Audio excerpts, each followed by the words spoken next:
Dry vegetable നമ്മളൊന്ന് test ചെയ്യാം. ആദ്യം മത്തങ്ങ ആയിക്കോട്ടെ.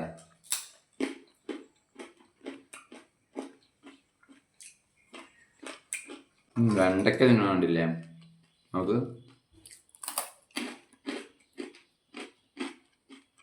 അത് സെറ്റപ്പെട്ടോ. സംഗതി പൊളി. എന്തായാലും നമ്മുടെ ബീറ്റ്റൂട്ട്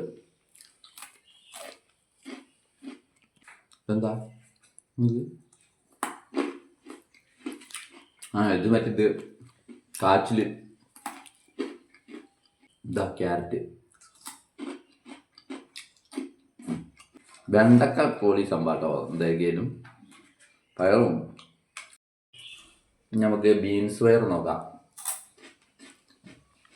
ഇത് ഞാൻ തിന്നാൻ നല്ല രസമാണ്. എന്തായാലും കൊള്ളാം പരിപാടി.